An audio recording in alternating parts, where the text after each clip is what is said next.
tyros. Donc vous mettez à distance un peu votre colère, même si elle est très présente. En tout cas, ce n'est pas votre seul moteur pour dimanche. Non. Non, non, non, non. Donc moi, j'ai dans la politique, j'ai des adversaires et j'ai aussi des ennemis.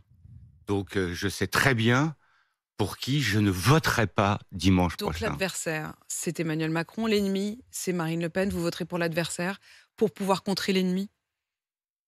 Oui, pour qu'on garde nos institutions en l'état. Je vous rappelle que dans les vœux de Madame Le Pen, il y a la préférence nationale. Donc pour ça, il faut modifier la Constitution. Et là, j'ai envie de vous dire, mais d'où elle va toucher la Constitution? D'où? Pour vous, c'est absolument sacré, la C'est Constitution. rédhibitoire. Oui, oui, oui, oui, C'est voilà. là-dessus que ça se joue. Bien sûr.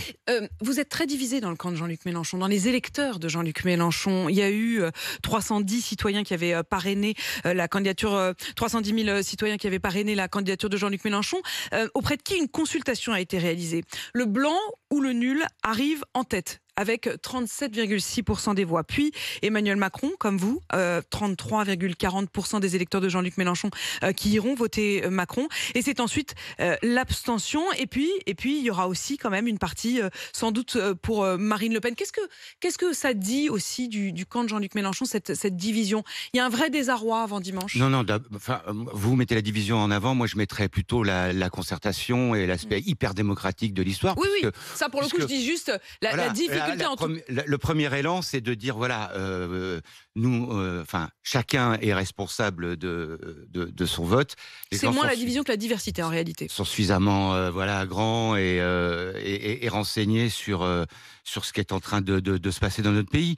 Donc voilà, moi je peux pas en vouloir à des gens qui... Vous savez, la politique, c'est un peu comme le jokari. Vous savez, cette balle qui revient avec un élastique. Ouais. Donc tu peux distribuer pendant 5 ans des insultes, des moqueries, une verticalité désarmante.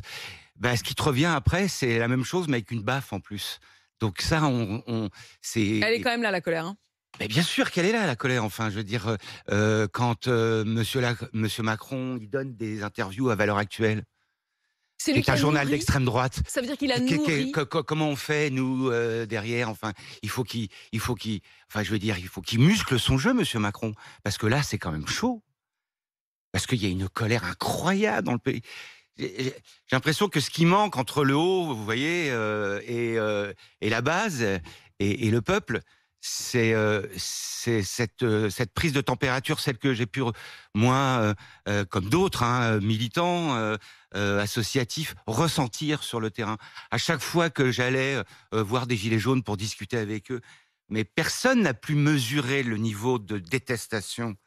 Nous, on l'a des mesuré présidents. ici sur RMC, parce qu'on a le 32-16, parce qu'on a justement Et vous des l'avez auditeurs senti monter. qui viennent s'exprimer Voilà. et qui encore aujourd'hui, pour nombre d'entre eux, disent on va voter Emmanuel Macron, mais avec une colère qui sans doute restera là comme une forme d'amertume au début de ce second mandat s'il est élu.